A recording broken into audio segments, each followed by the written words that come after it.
Hi students, welcome to class today.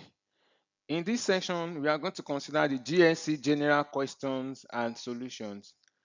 And we are going to go straight by considering various questions based on the past questions and the knowledge we need to understand about each of the questions. It's going to be explained to us in a demystified way so that we can understand the concept of what each question is talking about. So when you talk about the GSC question, it's a question that comprises of your JS1, your JS2, and JS3 questions that are meant to meet the requirements based on the scheme of work and the syllabus. So let's dive in straight into the question. As you can see, the first question here is, which of these number is a prime number?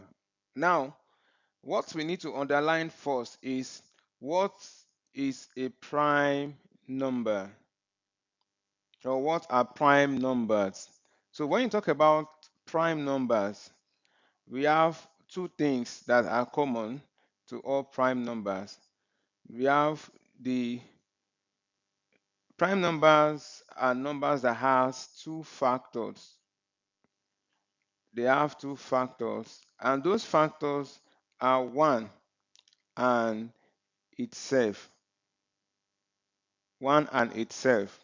So any number that we refer to as a prime number is a number that has only two factors, and those factors are 1 and itself. So a typical example of that is we have 2. 2 is a prime number because it has 1 and 2 as the major factors. 3 is another example of a prime number because it has 1 and 3. So many students are being confused of this number, that's what a prime number is, and that is what a prime number is. And here, 1 is not a prime number. 1 is not a prime number. The reason being that is one of the factors that is used for a prime numbers. It's one of the factors used for a prime numbers. So in that case, 1 is not a prime numbers. So let's go to the question that we have here. Which of these number is a prime number? We have 8. 8 has other factors aside from 1. For 8, we have 1, we have 2, we have 4, and we have 8. So 8 is not a prime number. We have 9. Also, 9 has 1, 3, and 9. So it has more than two factors. So 9 is not a prime number. We have 37. 37 has 1 and 37. So definitely 37 is a prime number. 15 also has 1, 3, 5, and 15. And 27 also has 1, 3, 9, and 27. So 37 is the only number that has two factors, which are 1 and 37 itself. So the correct answer here is 37. Okay, for question 2, we have the following question also. Says, express 73 in base 2. 73 in base 2. How do you express a number in base 10 to base 2? Now, 73 is a number in base 10. That's why we have it as 73 base 10. Since the 10 is not indicated, it means it's in a standard base, which is base 10. And for you to express a number in base 10 to a number in base 2, we have to use our long division method. That means we are going to divide repeatedly until we get to 0. Until we get to 0, that's when we are going to do that. So let's see how we are going to get that done. So we have the number, that's 73, and we have another column which is a remainder column, and we have the 2. 2 goes in 73, 2 goes in 7, 3 remainder 1 in 13, 6. That's remainder 1. 2 goes in 36 18, remainder 0. 2 goes in 18 is 9, remainder 0. 2 goes in 9 is 4, remainder 1. 2 goes in 4 is 2, remainder 0. 2 goes in 2 is 1, remainder 0. Yeah, we can still see that 2 goes in 1 is 0, then remainder 1. Then you are going to track the number upward. Can you see that? So in this case, 73 base 10 is going to be from the bottom here. We are going to start. That's 1 0 0 1 0 0 1, then base 2. So can you see that in the option 1 0 0 and 1 0 0 1 base 2, and that's 1 0 0 1 0 0 1 base 2. That's your option E. That's the correct answer, and that's how we solve the question in a very step-by-step way. Let's see what we have for question 3. Now this is question number 3. For this question number 3, you can see what we have here. All these angles are reflex except. Now, when you talk about reflex angle, what do you understand by reflex angle? Reflex angle is the angle that is greater than 180 but less than 360 degree. Greater than 180 degree but less than 360 degree. So with this explanation of what reflex angle is, we can see what we have here. 179 is less than 180, but any reflex angle will be greater than 180 but less than 360 degree. 191 is greater than 180, so this is a reflex angle. This is a reflex angle. 310 is also greater than 180 but less than 360. This is also another reflex angle. 215 is also greater than 180 but less than 360. This is another reflex angle. 285 degree is also equals to greater than 180 degree but less than 360 degree. That's also reflex angle. So the only angle that is less than 180 is 179, and that's the answer. So 179 is the angle that is less than 180 degree. So the question says that all these angles are reflex except, that means one of it is not a reflex angle, and the correct answer is 179 degree. Okay, for question number 4, we can see that remove the brackets and simplify.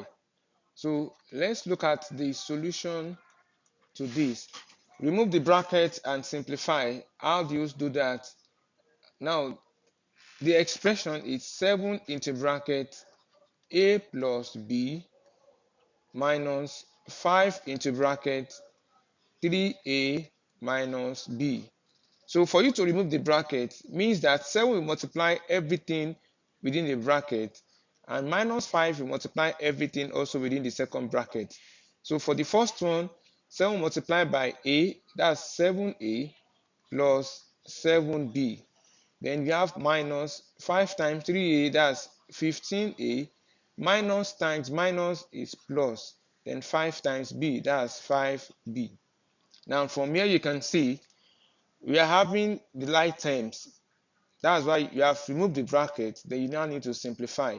For the like terms, we are having 7a minus 15a plus 7b plus 5b.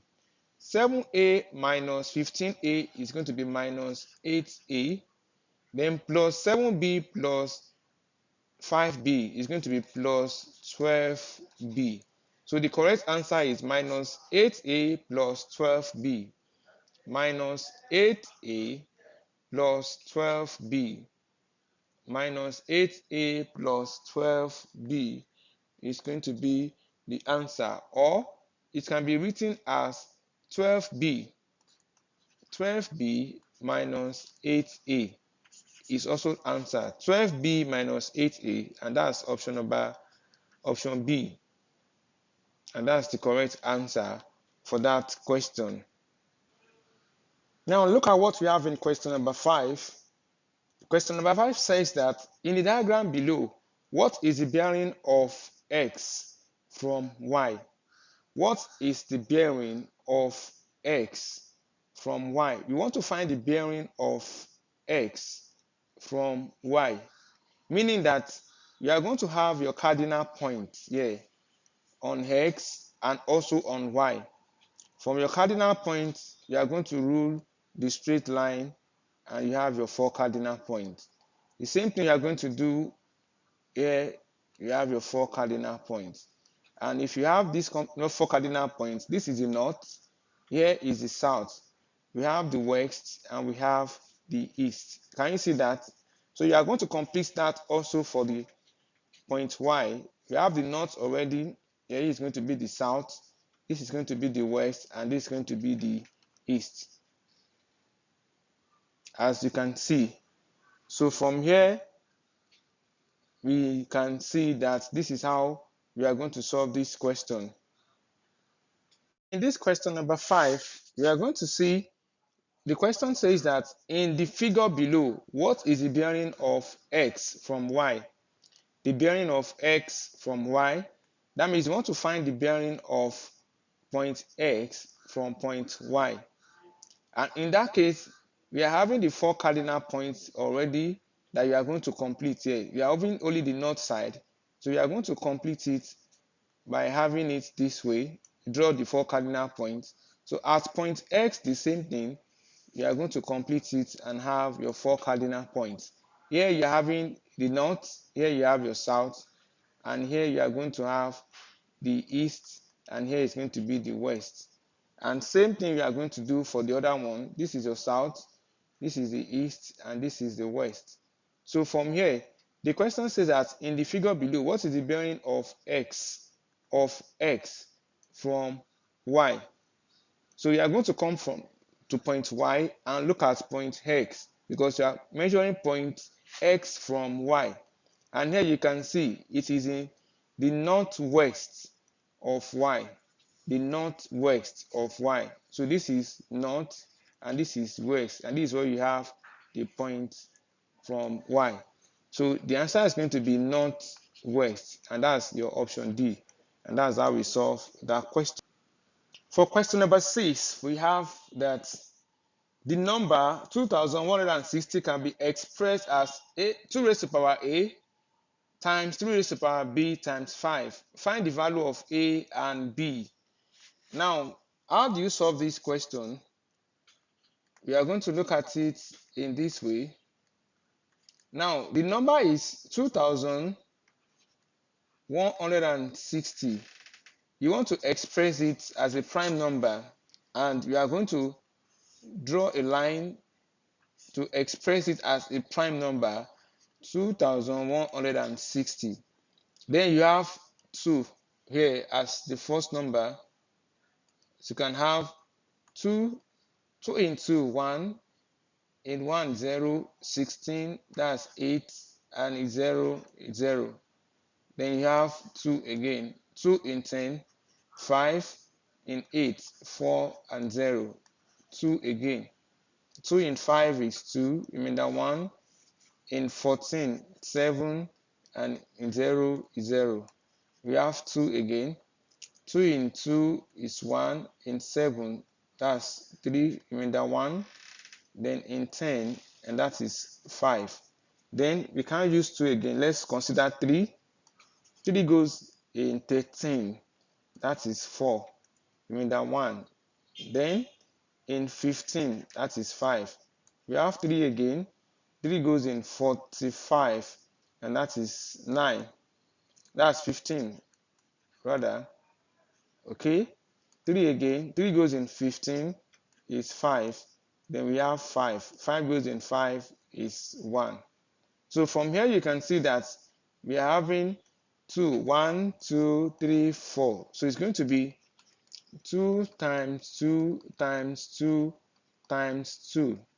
Then you have 3. 1, 2, 3. That's times 3 times 3 times 3, then times 5.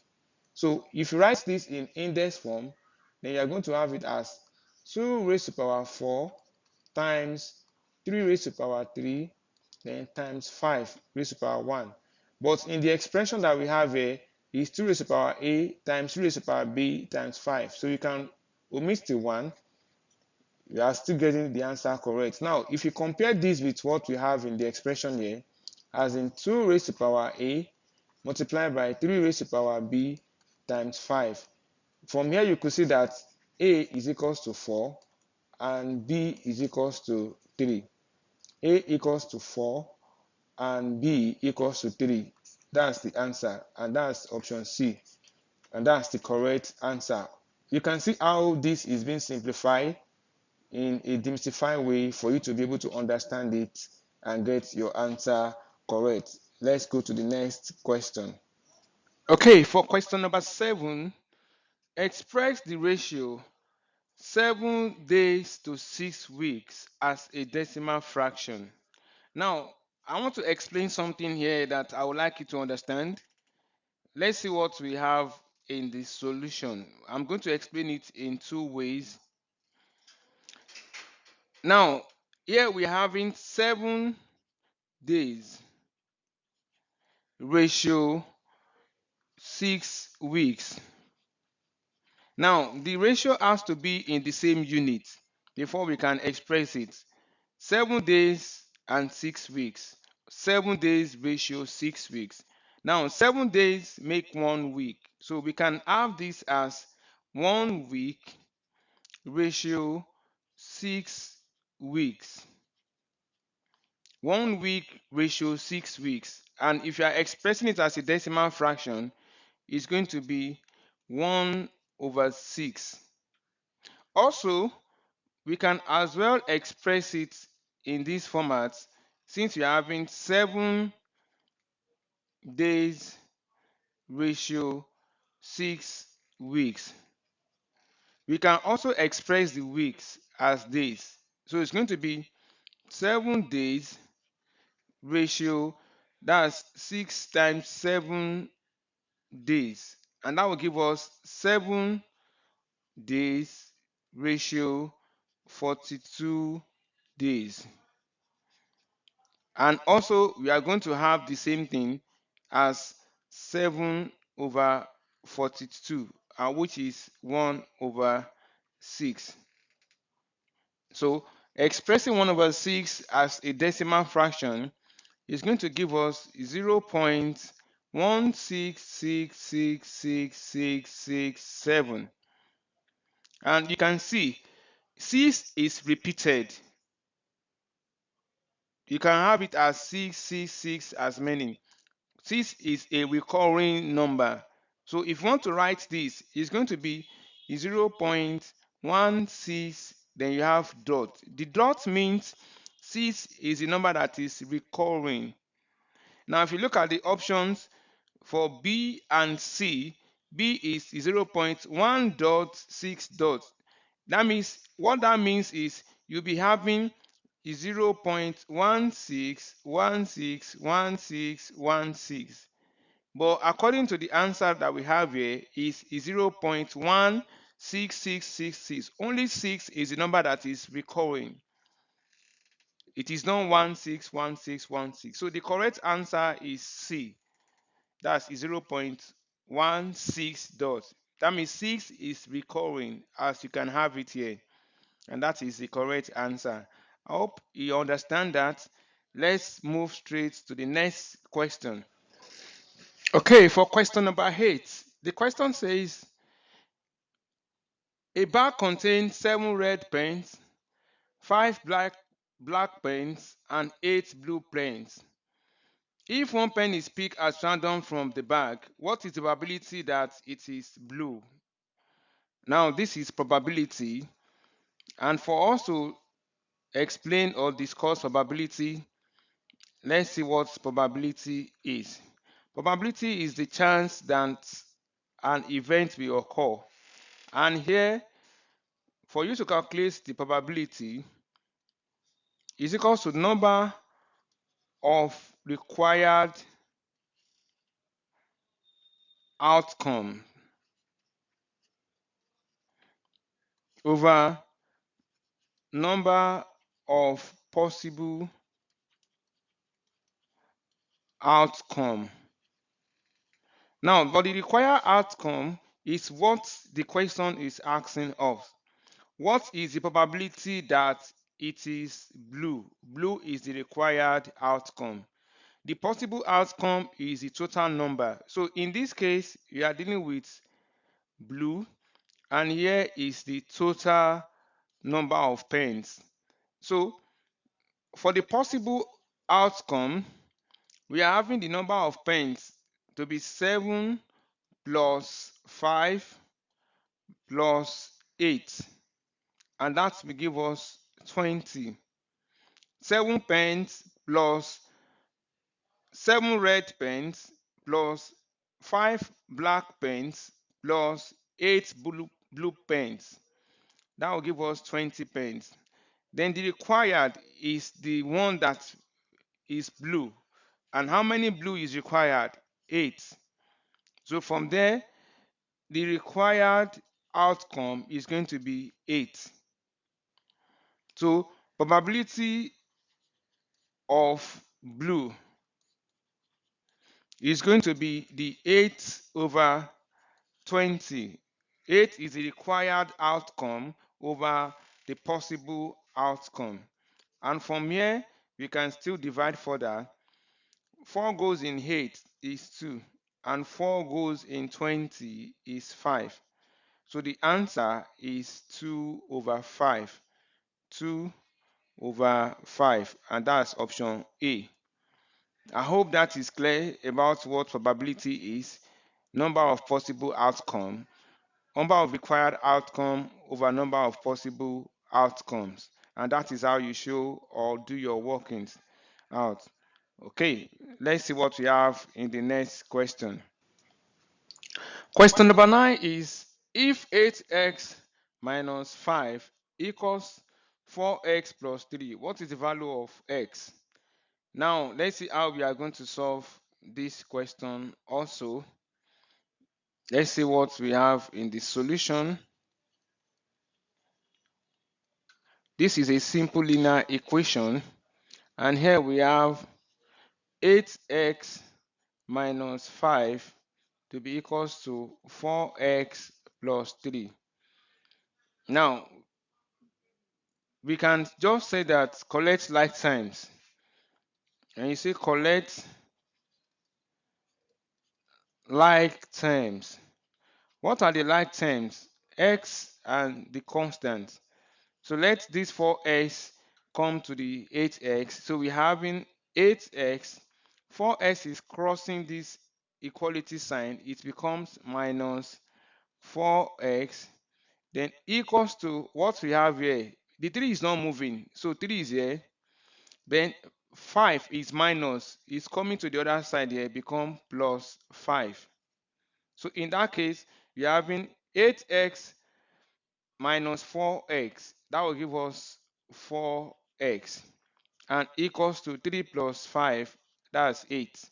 So the next thing is you say divide both sides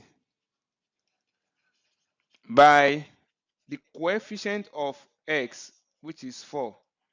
And then we are going to have 4x over 4 equals to 8 over 4. 4 cancel 4.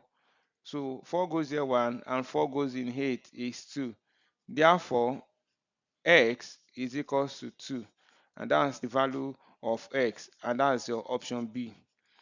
You see, that's how we solve the question in a step-by-step way for you to have a better understanding of it. Okay, let's move to the next question. Okay, now let's see this other question, question number 10.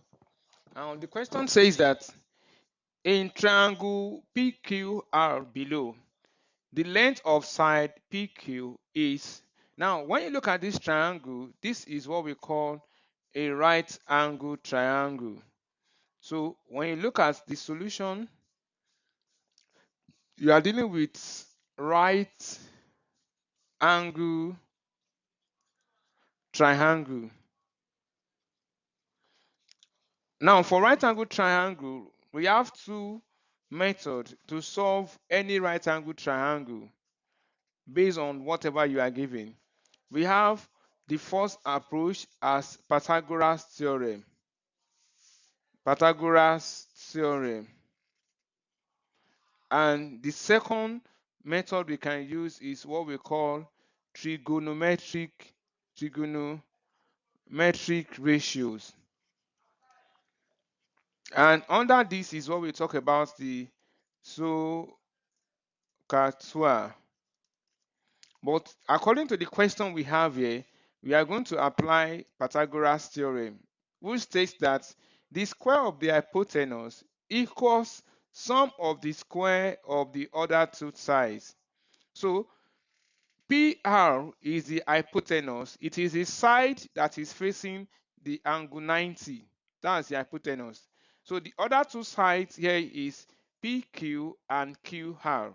So the theorem states that the square of the hypotenuse, that means 12 square, is equals to sum of the square, sum plus of the square of PQ square plus then QR square. That is what the theorem states.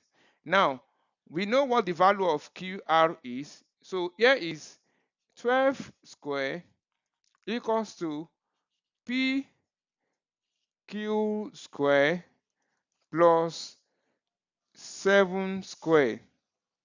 So we are looking for the value of PQ from here. So from here we can see that PQ square is going to be 12 square minus 7 square, and that gives us 144 minus 49, and 144 minus 49 will give us 95. But remember, we are looking for PQ, not PQ square. So we can see that PQ is going to be the square root of 95.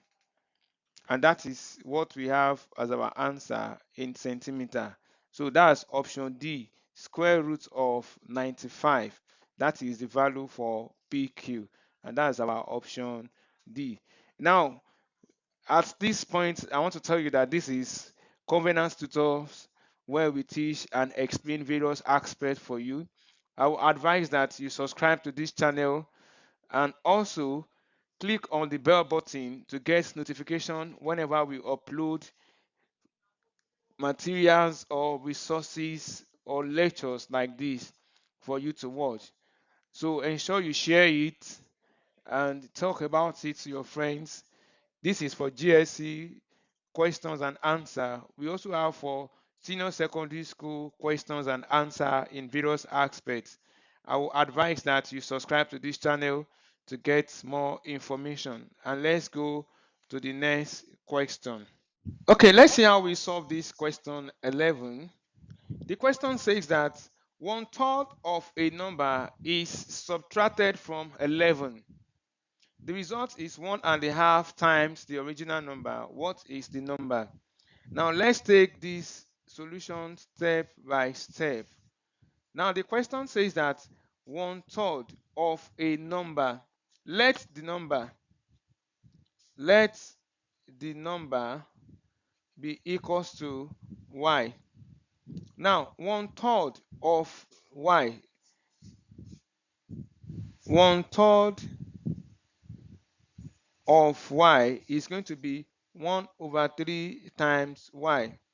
Now this 1/3 of y is then subtracted, from 11. That means you are going to have 11 minus 1 times y, that's y/3. Now the result is 1.5 of the original number, that means of y. And in that case, you are going to have 11 minus y over 3 equals to this to an improper fraction, that's 3 over 2 times y. So here you have 11 minus y over 3 to be equals to 3y over 2. Then from here, we can actually say that add y over 3 to both sides.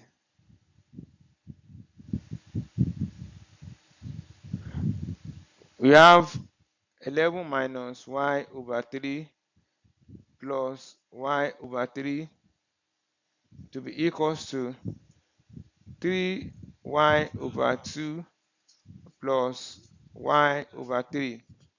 So minus y over 3 plus y over 3 will be 0. So we are having 11 equals to 3y over 2 plus y over 3. The LCM here is 6. 2 goes in 6, 3. 3 times 3y, 9y. Plus 3 goes in 6 is 2. 2 times y, 2y. So this one gives us 11y over 6. So therefore, we have 11 equals to 11y over 6. And from here, we can cross multiply. So when you cross multiply,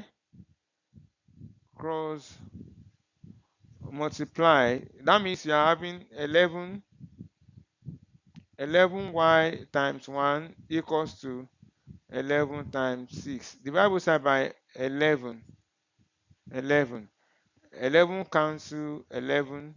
11 cancel 11. So what we have here is y equals to 6. So that's how we solve it step by step. As you can see, you can pause and rewatch again, or you write what you have on your screen down for better understanding. So the answer is 6. That's the correct answer. Let's move to the next question. Now for question number 12, the question says that the sum of the interior angle of an n-side polygon n-side polygon is given by, so how do you write the formula for the interior angle of n-side polygon? N-sided polygon. So we are referring to the interior angle. So the formula is given as either 2n minus 4 bracket 90 degree, because all these are in degree: 90 degree, 360 degree, 180 degree, and 90 degree. Or it can also be written as n minus 2 bracket times 180 degree. So when we have something like that, this is not n plus 2, it should be n minus 2. And 90, this is not n plus 2, it should be n, that's 2n minus 4. So this is the answer. 2n minus 4 is the sum of the interior angle of n-sided polygon. Remember that for the exterior angle of polygon, the sum of the angle is equals to 360 degree. All the exterior angle of the sum of the all exterior angle of a polygon, of all polygons, is 360 degree. So take note of that. But for the interior angle, it's either you use this or we use this, and that is the formula for calculating it. Let's go to the next question. Okay, for question number 13, the question says, find the height of the triangle below. Let's see what the triangle is first. Now you can see what the triangle is. Now, the height is what we are looking for. The base is given as 9 centimeter and the area is given as 27 centimeters square. So we have the base. Base is 9 centimeter. The height is, we don't know, unknown. Then the area is 27 centimeter square. Now for the triangle, area of triangle is half base times height. So we have the area as 27 to be equals to half times base. And we have the base already, which is 9, then times the height, which we are looking for. So from here, we can see that we have 27 to be equals to 1 times 9 times 8. That's 9/8 over 2. So we can actually cross multiply. So when you cross multiply there, so what are you going to have? We have 9/8 is equals to 27 times 2. So you can divide both sides by 9. Divide both sides by 9. So you have 9/8 over 9 to be equals to 27 times 2 over 9. 9 goes here 1. 9 in 27 is 3. So 9 goes here 1 and 9 goes here 1. So therefore, 8 is equals to 2 times 3, that's 6 centimeter. 6 centimeter, and that's your option B. You can see the way the question is and how we are able to solve the question. Next question. Now let's see what we have in question number 14. And let's listen attentively to this question so that you can understand how we are going to solve it. It's talking about 3 children or 3 students here, Emeka, Dora, and Dupe. Now we are comparing their ages here. Now let's see what we have in the question. Emeka is thrice as old as Dora. Thrice as old as Dora. And Dora is 7 years older than Dupe. 7 years older than Dupe. If the sum of their ages is 38, how old is Dupe? Now, Dora is the middle point here that we are going to start with because Emeka is related to Dora and Dora is also related to Dupe. So let's start with Dora. Let Dora's age equals to X. Now let me equals to M. Then from here we can see that Emeka is thrice as old as Dora. Then from here we can see what Emeka's age will be. If Dora is M and Emeka is thrice, meaning 3 times M, that is 3M. Also, what about Dupe? Dora is 7 years older than Dupe. That means Dupe is going to be of the age of, we know Dora's age, which is M, minus 7. Minus 7. That means when you take 7 years away from Dora's, that's what Dupe's age will be. So now we know Dora's age, Emeka's age, and Dupe's age. So, and the question says if the sum of their ages is 38, that means Dora plus Emeka plus Dupe equals to 38 years. And what is Dora? Dora is M, Emeka is 3M, and Dupe is M minus 7. Everything equals to 38. So you can see here, M plus 3M plus M will give us 5M minus 7 equals to 38. Then from here, we can add 7. Add 7 to both sides. And in that case, we have 5M minus 7 plus 7 equals 38 plus 7. And in that case, we can see that 5M equals to 45. Divide both sides by divide both sides by 5. So here we have 5M over 5 equals to 45 over 5.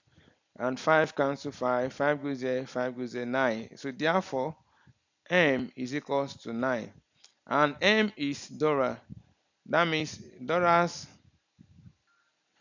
age is 9 years old.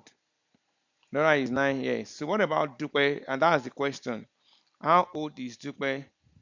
We know that Dupe is equals to M minus 7. And that's going to be 9 minus 7. And that will give us 2. So Dupe is 2 years. Dupe is 2 years old. 2 years old. And that's our answer here, 2 years. You can see the way it has been explained for you. Like I said, ensure you subscribe to this channel to get more questions in a demystified way that it will be solved for you. Let's move to the next question. For question number 15, the question says, express 2,956,739 to the nearest thousand. Now, the key word here that we need to observe is nearest thousand. So, if you write the number out, the number is 2,956,739. Now, looking at this, the place value of 1,000 here is 6. So this is units, tens, hundred, thousand. So to the nearest thousand, meaning that you are going to consider the number before the thousand, which is 7. And you are going to round up 7 because it's above 5. Number between 5 and above, 5 to 9, will be rounded up, and number 4 downward will be rounded down. So when you round a number up, it's going to be 1, and that 1 will be added to the number in the place value of which we are considering, which is 1,000 here. So this one now is going to be 1. 1 plus 6, that will give us 7. So the number can be written as 2,957,000. So this is to the nearest thousand. You can see 2,957,000. So that is our option B as we have it here. That is as simple as you can explain this. Once again, ensure you subscribe to this channel to enjoy more of this question. Next question.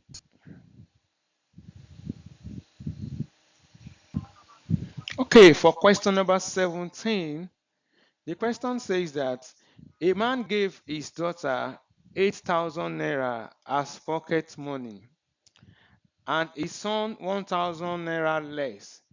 Express the girl's money as percentage of the sum of the money. Now, how do we solve this question? Now, let's try to explain the question. Now, a man gave his daughter 8,000 as pocket money. That means The daughter's money, the daughter's money is 8,000 naira, and the son 1,000 naira less. That means 1,000 naira less than what he gave to the girl or to the daughter. So for the son's money is going to be 1,000 less. That means 8,000 naira minus 1,000 naira, and that is 7,000 naira. So the daughter's money is 8,000, while the son's money is 1,000 less than the 8,000. That's 8,000 minus the 1,000, and that is 7,000. So the total money is going to be the 8,000 for the daughter plus 7,000 naira for the son, and everything becomes 15,000 naira. So express the girl's money as percentage of the sum of the money. We know the daughter's, which is the girl's money, to be 8,000, and the total money is 15,000. So the percentage is going to be the 8,000 over 15,000 multiplied by 100 over 1. So this cancel this. So from here you are having 8 times 100. That's 800 over 15. So 5 goes in 80. That's 60. 16. Then in 0 it's 0. 5 goes in 15 is 3. So we are having 160 over 3, and that will give us 53.3%. That's how we solve the question, and that is option A, and that's how we solve that. Let's see the next question.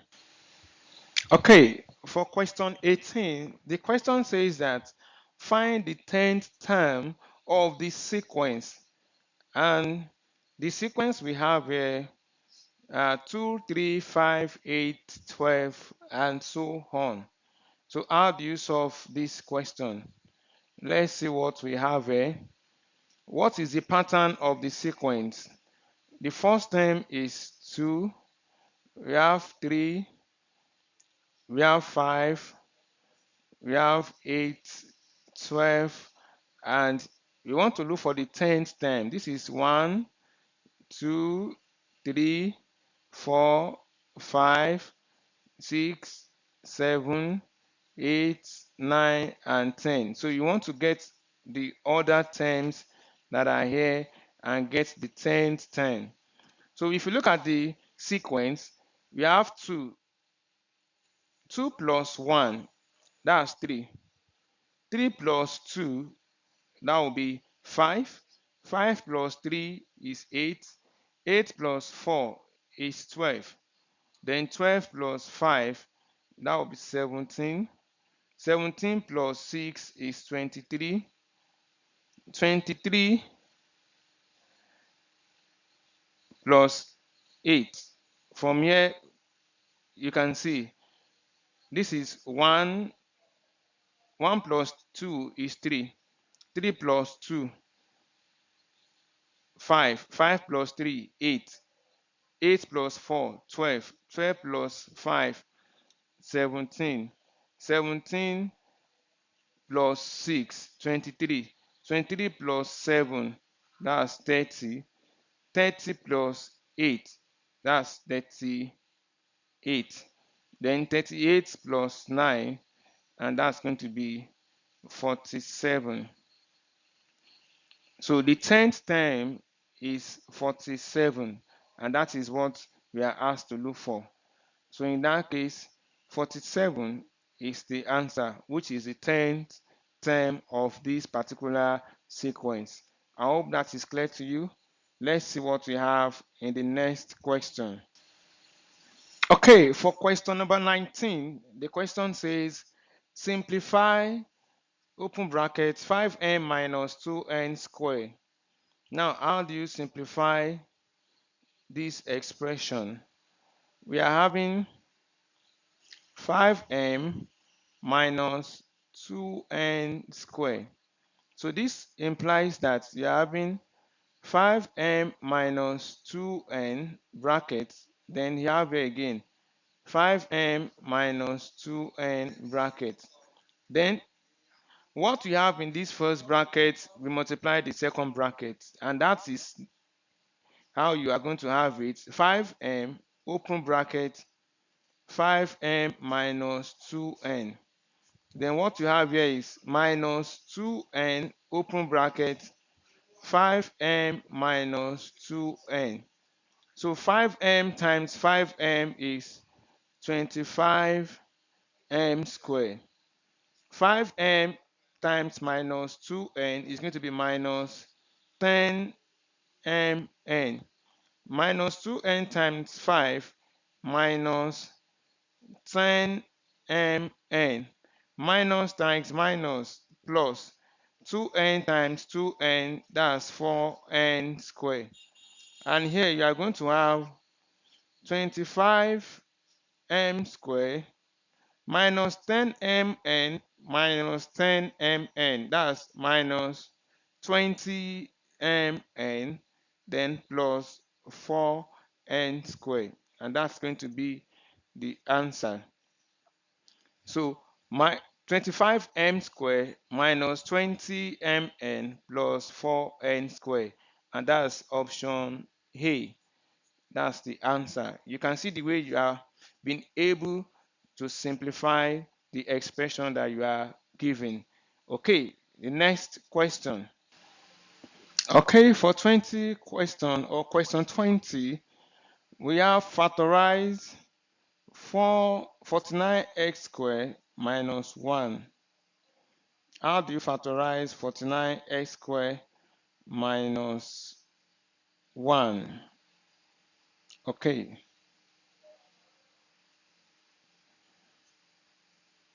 49x squared minus 1.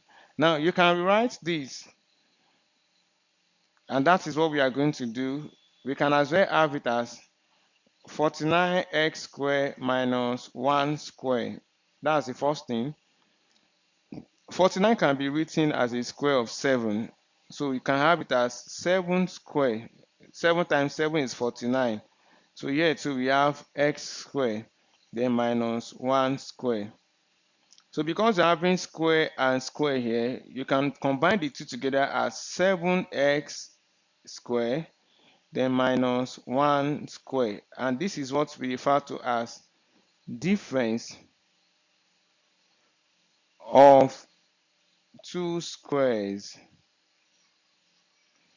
So in that case, how do you simplify difference of two squares? When you have x squared minus y squared, the expression is going to be x minus y bracket, then x plus y bracket. So we are going to apply the same concept to this. And in that case, you are going to have 7x minus 1 bracket, then 7x plus 1 bracket. So that is how you factorize that. So you see that you can also have it as 7x plus 1 and 7x minus 1. You are still correct. So from here you can see that 7x plus 1, 7x minus 1, that's option A, and that is the correct answer.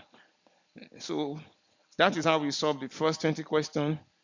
Once again, ensure you subscribe to this channel and click the bell button for notification where you get other videos that will be uploaded on this platform. Thank you once again for watching.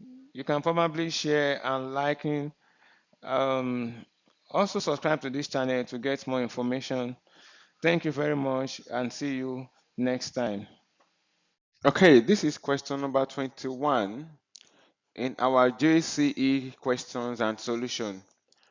Question 21 says that approximate 4.4058 to two significant figures. How do you approximate a number to significant figures? A significant figure is when you consider a non-zero digit when you are doing your approximation. And as you can have it here, we are having the number as 0.4058 to two significant figure. So you are going to count two digits irrespective of the decimal. You are going to count two digits. Now this is going to be 4 and 0. That's the 1, 2. The next number after the 0 is 5. And when you have a number between 5 to 9, you are going to round up. That's going to be round up. And when you round up a number, the number becomes 1. And when you have between 0 to 4, you are going to round down. Round down. And when you round down a number, the number becomes 0. So here you are having 5. That is a round up number which becomes 1. So in that case, you are going to have the 5 to become 1. This 5 become 1. And the 1 is added to the 0. So the answer is going to be 0.41. And that is what the answer is going to be to two significant figure, and that's your option C, 0.41. I hope you get the concept. Now the next question. Okay, for question number 22, the question says that add 1010 base 2 to 1011 base 2, and how do we solve that question? You are going to add 1 1 0 1 0 and 1 0 1 1. This is in base 2 and this also in base 2.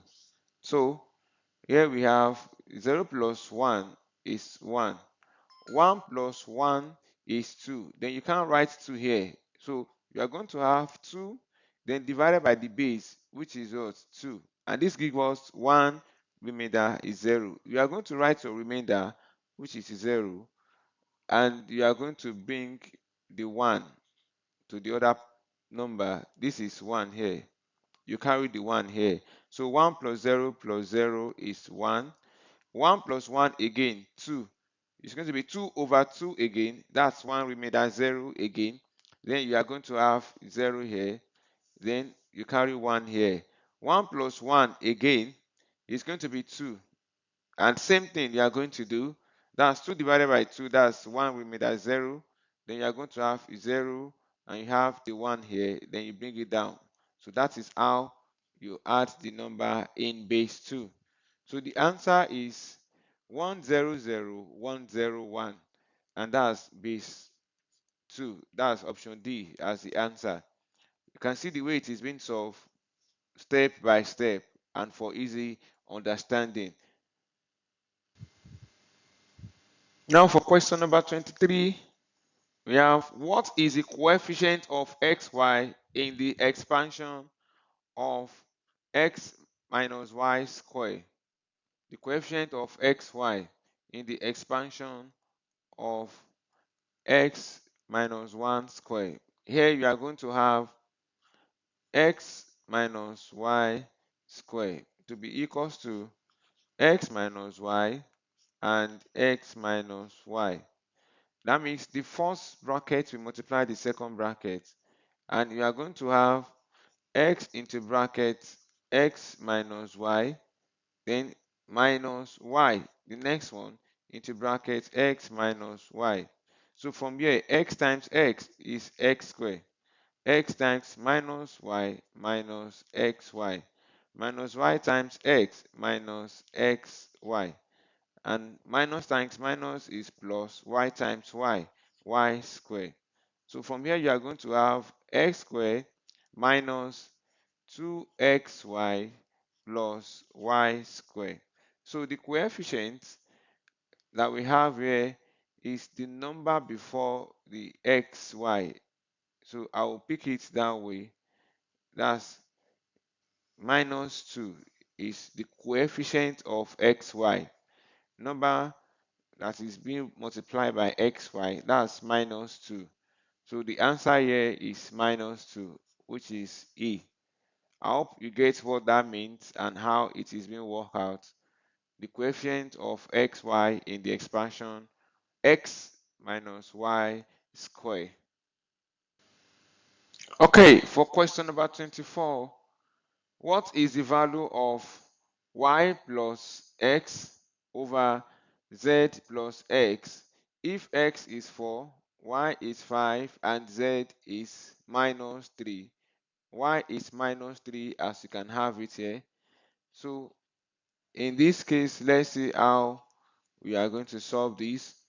Now, what is the value of what we have here is y plus x over, then you have z plus x.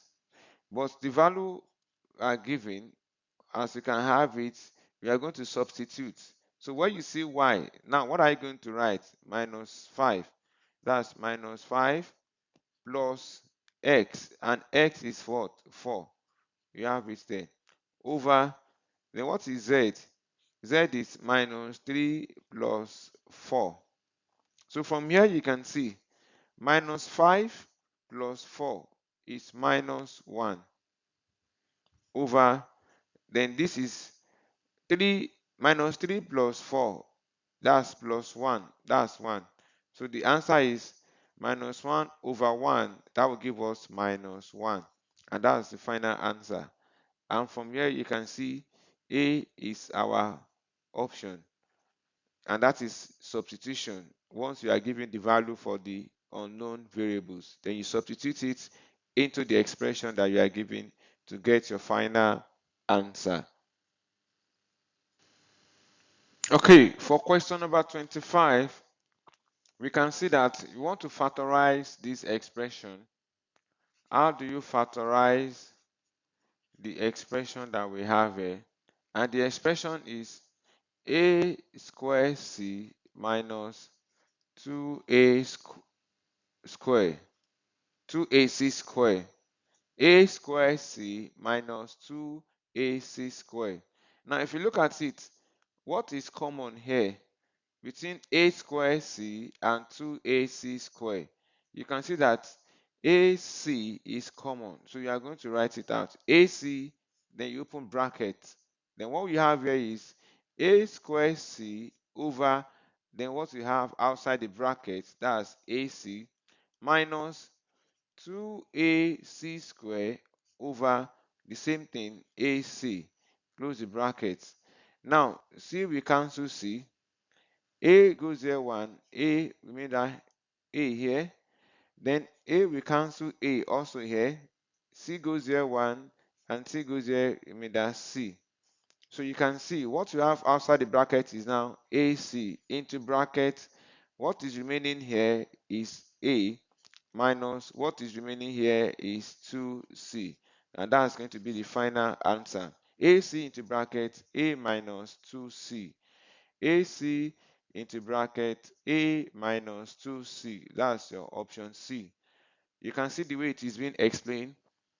This is factorization of expression.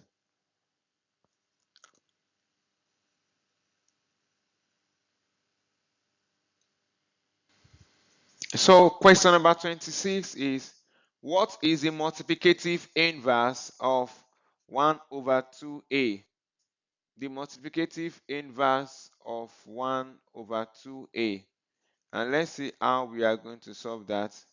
So when you talk about multiplicative inverse, that means what will be multiplied with 1 over 2a to get 1. So you have here 1 over 2a. So what will you multiply? That's multiplicative. Then the inverse to the 1 over 2a here to actually get your answer as 1. So you are going to exchange what you have as the numerator to become the denominator and what you have as the denominator to become the numerator. And in that case, you are going to have 2a over 1. And 2a over 1, you can see 1 cancel 1, 2a cancel 2. The answer is 1. So what we multiply to 1 over 2a to get answer 1 is our multiplicative inverse, which is majorly 2a. And that's option D. That's how you solve your question, as multiplicative inverse. Now this is question number 27. And the question says that find if x varies directly as y squared and x is 4 when y is equals to 2. Find the relationship between x and y. Okay, now this is variation, and here you are see that x varies directly as y squared, and this is how you represent that x varies directly as y squared. You represent it with the signs of variation, and from here you are going to remove that variation sign or proportional sign and introduce a constant. So it's going to be x is equals to ky squared, where k is a constant, where k is a constant, k is a constant. Then from here, what is the value of k? Because you know the value of x to be 4 and the value of y to be 2. So let's substitute those values back into this. And in that case, x is 4 equals to k, and y also is 2. That means you are going to have 2 square. So here you are going to have 4 equals to 2 times 2 is 4. 4 times k, that's 4k. And you are going to divide both sides by 4. This by 4. You can see 4 cancel 4, 4 cancel 4. Therefore, k is equals to 1. Now, from where we start finding the value of k, let's return k back to the equation, which is the relationship between x and y. So from here, you can see that what we have there is x is equals to ky squared, and k is 1. So it's going to be x is equals to 1 times y squared. Therefore, x is equals to y squared. That's the answer. X equals to y squared, and that's your option C. That's option C, as you can see. Question number 28 is solve y minus 4 over 2 equals y minus 1 over 3. And let's see how we are going to solve that equation. You are having y minus 4 over 2 equals to y minus 1 over 3. From here, you can decide to cross multiply, or you multiply both sides by the LCM of the denominator. And if you cross multiply, when you say cross multiply, that means this denominator is multiplying the numerator, and the denominator here is multiplying the numerator. So in that case, you are going to have 3 into bracket y minus 4 equals to 2 into bracket y minus 1. And here, what are you going to have? 3y minus 12 equals to 2y minus 1. And from here, you are going to collect like terms. Collect like terms. And what are you going to do there? You are going to have 3y minus 2y equals to minus 1 plus 12. And in that case, what do we have here? And this is going to be, when you are opening this bracket, this is going to be minus 2 as well. Yeah, this is going to be minus 2 here. And in that case, you are going to have this as minus 2. So minus 2 times y is 2y. 2 times minus 1 is minus 2. So here you are going to have minus 2 from this point. This is going to be minus 2. Okay, so we are having it as minus 2 plus 12. So 3y minus 2y, you have is y equals to minus 2 plus 12, and that's 10. And that's the answer. As you can see, B is our correct option. And that's how we solve that simple fraction equation, right? Now for question number 29, the question says factorize x into bracket x plus y minus y into bracket x plus y. So let's see how we are going to solve that here. What we have here is x into bracket x plus y, then minus y into bracket x plus y. Now, in the two terms that we have here, x plus y is common. So you are going to bring that out, x plus y. Can you see that? This is x plus y, x plus y. So that's it. Then open bracket. What is remaining here is x minus y. And that is as simple as that. So x plus y, x minus y. So the correct answer is C. C is the correct option there.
Okay, now question number 30 says that a man has 220 cigarettes and smokes K of them each day.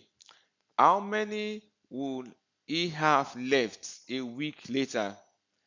Now let's see how we are going to solve this question together by first explaining.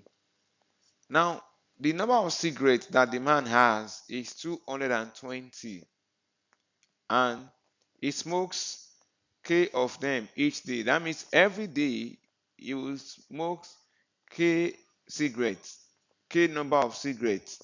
So total cigarettes, the total cigarettes that the man has is 220. Now, each day,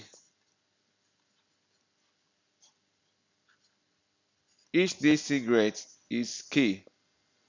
Now, for 7 days,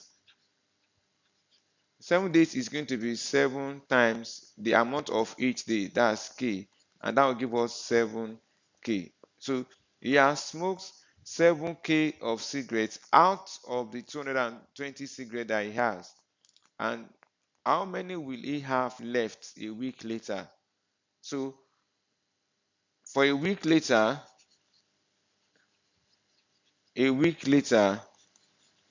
it's going to have the 220 minus 7K, and that's the answer. 220 minus 7K, and that's option D. That's how we solve that question. Now you can see this is Covenant tutor tutorials, when we explain various questions for you in this JSC questions and solution. And these are the standard questions that you are coming across in your GSC examination under mathematics. So I will advise that you subscribe. I will beg that you subscribe, liking, and press the notification button for more uploading that will be uploading. So once again, I will beg you to subscribe to this channel so that you can get more solutions like this, and also share and liking it. Also subscribe to it so that we can get to more solution on this aspect. Thank you.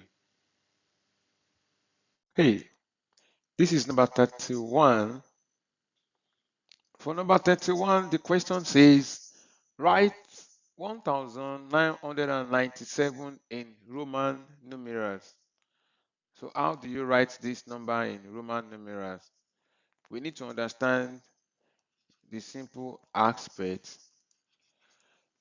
That means we are going to write this according to the place value in Roman numerals. So we know that our question is 1997. So that equals to 1000 plus 900 plus 90 plus 7. 1000 in Roman numeral is M. 900 in Roman numeral is CM. Then plus 90 in Roman numeral, which is SC. Then plus 7 in Roman numeral, which is VII. So combining everything together, that will be MCM SCVII. As you can see, that's our option E. MCM CXVII. That is what we have. Okay, that's option D. MCM CXVII. That's option D. That's the correct answer, as you can see. And that's how we solve the question for number 31. Now let's move to what we have in number 32. Okay, in question number 32, the question says that find the sum of the angle of a regular polygon with 7 sides. For us to find the sum of the angle of a regular polygon is the sum of the interior angle of a polygon. And we have established the fact that the formula for calculating the sum of the interior angle, sum of the interior angle of a polygon is given as open bracket 2n minus 4 close bracket times 90. So this is the formula we are using. That's the formula. So from here, our n is number of sides. Our n is the number of sides. That means n is equals to 7. And with that means we are going to have open bracket 2 times 7 minus 4 close bracket times 90. 2 times 7 is 14 minus 4 close bracket times 90, and that will give us 10 times 90, and that will give us 900 degree. 900 degree. And that's your option E. I hope you understand that we need to understand this formula and how to apply the formula. The formula is open bracket 2n minus 4 close bracket times 90. That is sum of the interior angle of a polygon, precisely of a regular polygon, and that is how you work it out. Hope you understand that. Okay, let's see what we have next. The next question. Okay, for question number 33, express 0.00907 in standard form. You want to write this number in standard form. Okay, 0.00907 in standard form. Now, if you want to write this number in standard form, consider the first non-zero digit, and that is 9. You are going to have 9 dots. That means you are going to put your decimal point immediately after the first non-zero digit, and that is 9. Then whatever you have others, you are going to write, and that's going to be 07. Now, times 10 raised to power.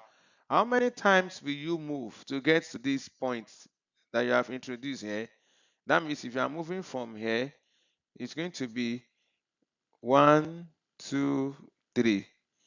And this number is number less than 1. So the answer is going to be raised to power times 10 raised to power minus 3. Because you have moved here 3 times, 1, 2, 3, to get to the first non-zero digit number, and that is 9.07 times 10 to the power minus 3, and that's your option B. Option B is the correct answer. That's how simple it is for you to work or express number in standard form. Number 24 question is, if 3:5 equals to x ratio 125, what is the value of x? Now, for us to solve this question, let's look at what we have here. 3:5 is equals to x ratio 125. Now, ratio means fraction. You can express ratio as a fraction. That means this is going to be 3/5 is equals to x over 125. Then from here you can cross multiply.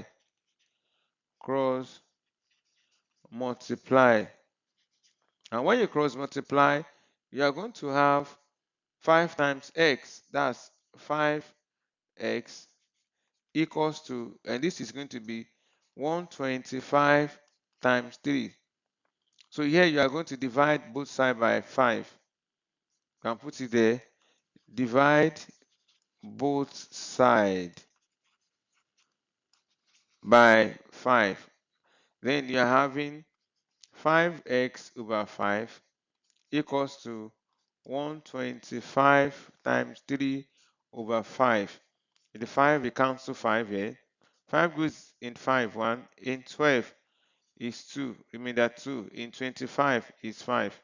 So therefore, x equals to 25 times 3, and that is 75. And that's the correct answer. And that is your option E.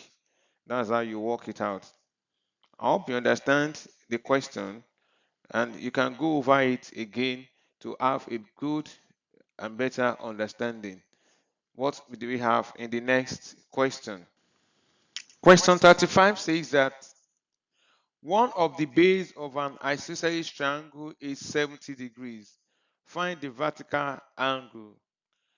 Now, in the case of an isosceles triangle is a triangle that has the opposite sides equal, and also the base angles are equal. This side is equals to this side, then This side form an angle with the baseline, which we call the base angle. And also the same thing, this is the base angle.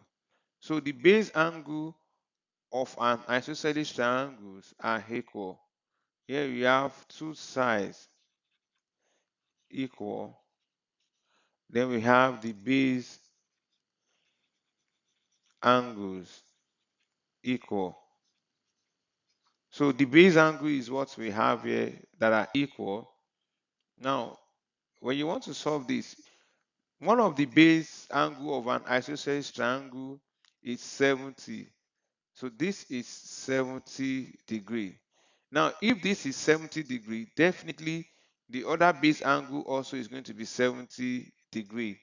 Now, the question now says find the vertical angle. So this is the vertical angle. So we refer to this as base angle. This is the second base angle. And this is the vertical angle of an isosceles triangle. Then from here, we know that sum of angle in a triangle, sum of angles in a triangle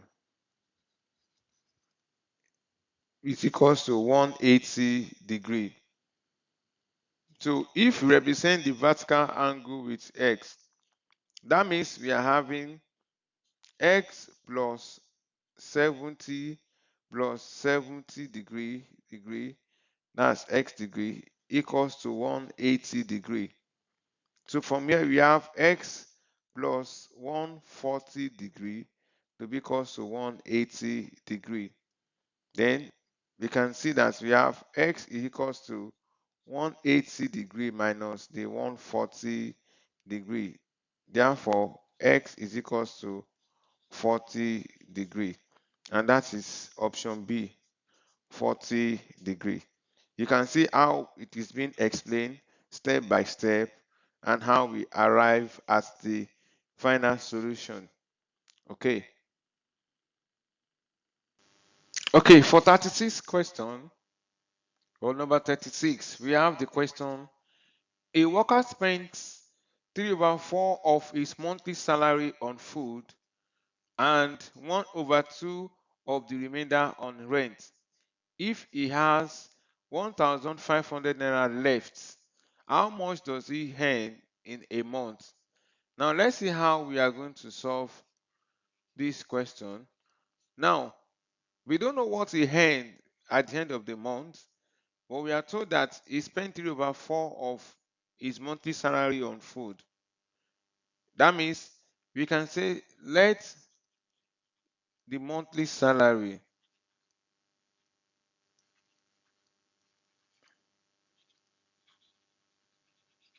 equals to y. Now, he has spent 3 over 4 of y on food. That means for food, he spent 3 over 4 of y on food, and that is 3y over 4. Then the question says that, and half of the remainder. Now, let's get the remainder first. The remainder is going to be the amount is spent on food. We are going to subtract it from the main salary. That means we are going to have y minus 3y over 4. And the LCM here, we have it as 4.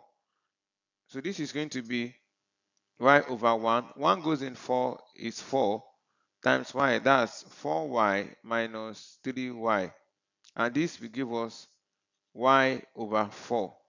So y over 4 is what is left after deducting the money for food. Then that is the remainder. Then half of this remainder is spent on rent. So for now, we are going to say for rent, it's going to be 1 over 2 times y over 4. That's 1 over 2 of the remainder on rent. And this will give us y over 8. So also, this y over 8 is what he has spent on rent. Then you are going to deduct that from what is left. So fraction left, let's put it that way, is equals to the amount that is left before deducting the money for rent minus the rent. So it's going to be y over 4 minus y over 8. Also, the LCM here is 8. And there you are going to have this as 2y minus y. And that gives us y over 8. So this y over 8 is what is equals to the 1005 in naira. So that means you are going to have y over 8 equals to the 1500. Then from here, you are going to get the value of y by cross multiplying. So when you cross multiply, you have y to be equals to 8 times 1500 naira, and that will give us 12,000 naira. Remember, the amount that you earn at the end of the month is y, and that is 12,000 naira. Do you see how we solve it step by step and how it is being explained to you? So this is how we get the amount he earned at the end of the month, and that's 12,000, and that's our option A. Hope it is clear to you. You can go over it again and again. But in case you have any challenges in solving all these questions or understanding the question, this is Covenant Tutor, where we explain every question to you step by step. You can actually reach out to this contact plus 234 81 2190 7365. That means if you are calling from Nigeria, it's going to be 081 7365. That's Covenant Tutors, where we explain to you again and again. And that's very important if you have any challenges. See you in the next question. Okay, 37 question is solve the simultaneous equation. And for you to solve the simultaneous equation, we have two equations. Let's see how we are going to solve that. So for the first equation, we have x plus y equals to 9, equation 1. Then we have 3x minus y equals to 7, equation 2. Then from here, we can use elimination method because we are having the coefficient of y in both equations to be 1, although we are having plus 1 and minus 1. So from here, you can easily eliminate. And how do you eliminate? You eliminate by adding the two equations so that plus y minus y will become 0. So here you have x plus 3x, that will give us 4x. Remember, what we are using here is elimination method. Say using elimination method. So x plus 3x is 4x, y plus y plus minus y is 0. 9 plus 7, that's 16. So from here you divide both sides by 4. This by 4. Then 4 cancel 4. 4 goes there 1 and 4 goes there is 4. Therefore, x is equals to 4. Then you substitute the value of x equals to 4 in equation 1. You can use equation 2 as well, but let's use equation 1 here. So that means substitute x is equals to 4 into equation 1. What do we have in equation 1? We have x plus y equals to 9. And x is what? 4 plus y equals to 9.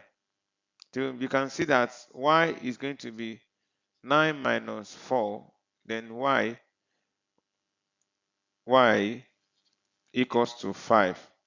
So therefore, we can see that x is equals to 4 and y is equals to 5. So that's the answer, and that's option E. Is that taken? Yes. Let's see what we have in the next question. Now, in the question 38, the question says, the diagram below is the procedure to construct. Now, this diagram below shows how to construct what? As you can see, we are having two lines here. There are two lines that we have here.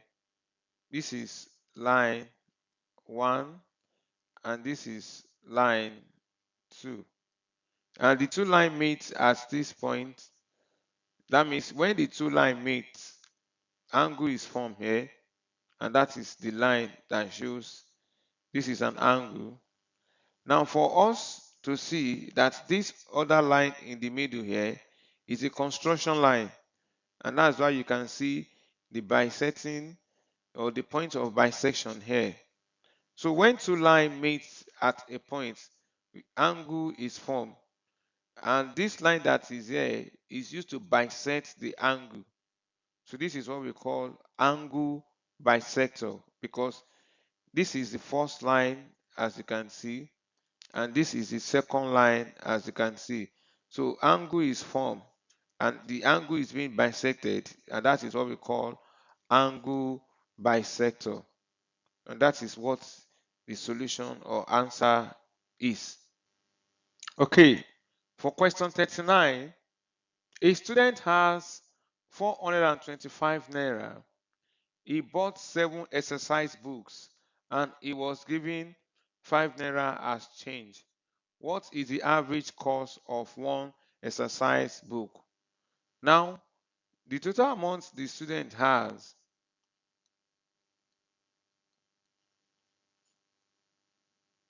is 425 naira.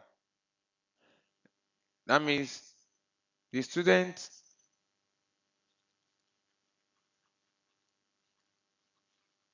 has 425. Now, he actually bought 7 books. He bought 7 books. You don't know the cost of each of the book, but he was given a change. No, he has a change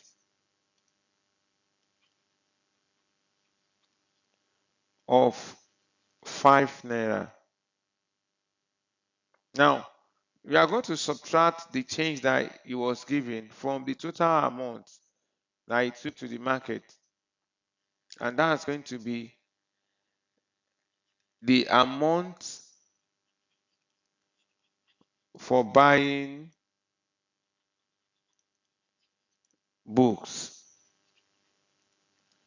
It's going to be the 425 naira minus the 5 naira, and that will give us 420 naira.